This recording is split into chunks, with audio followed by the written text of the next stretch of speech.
नमस्कार, आपण पाहत आहात आपलं मलकापूर न्यूज। आणि रवी भाऊंना विनंती करतो, सगळ्यांनी खाली बसा प्लीज।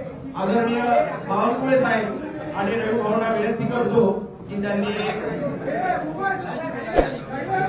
प्रवेश द्यावा। केदारनाथ जाधव यांचा भारतीय जनता पार्टीमध्ये प्रवेश होतो। जोरदार टाळ्यांनी आजपर्यंत क्रिकेटचं मैदान गाजवलं आणि आता भारतीय जनता पार्टीचं राजकीय मैदान गाजवण्यासाठी केदारजी भारतीय जनता पार्टीत आलेले, त्यांचे या ठिकाणी मनापासून स्वागत करतो आणि केदारजींना विनंती करतो की त्यांनी 2 शब्द व्यक्त करावे।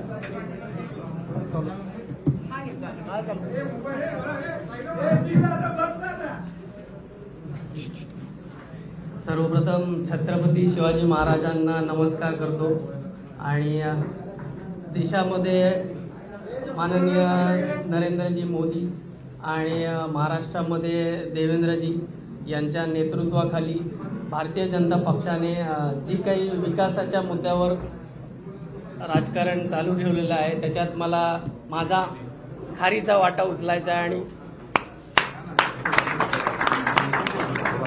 आणि याच उद्देशाने मी आज इथे बावनकुळे साहेबांच्या हातून आणि रवींद्र चव्हाण साहेबांच्या हातून पक्षात प्रवेश केलाय आणि तुमच्या सगळ्यांचं समर्थन असेल नेहमी आणि पक्षासाठी जे काय पडेल त्याची करण्याची नेहमी तयारी असेल, एवढंच बोलतो। धन्यवाद। धन्यवाद केदारजी। आजपर्यंत भारताचं नाव तुम्ही क्रिकेटच्या माध्यमातून कमवलं, आता भारतीय जनता पार्टीमध्ये तुमचं मनापासून स्वागत आहे। जसा क्रिकेटचा आखाडा गाजवला तसा राजकीय आखाडा देखील आपण गाजवाल यासाठी शुभेच्छा। आदरणीय अशोकरावजी चव्हाण देखील या ठिकाणी उपस्थित आले, मनापासून स्वागत करतो। यानंतर अतिशय महत्त्वपूर्ण असा प्रवेश कराडमधील होणार आहे। अतुल बाबा भोसलेजी यांच्या नेतृत्वामध्ये पृथ्वी बाबा यांच्या सर्व कार्यकर्त्यांचा समर्थकांचा भारतीय जनता पार्टीमध्ये प्रवेश होतोय। सबस्क्राइब आणि बेल आयकॉनला प्रेस करायला विसरू नका। पाहत रहा आपलं मलकापूर न्यूज।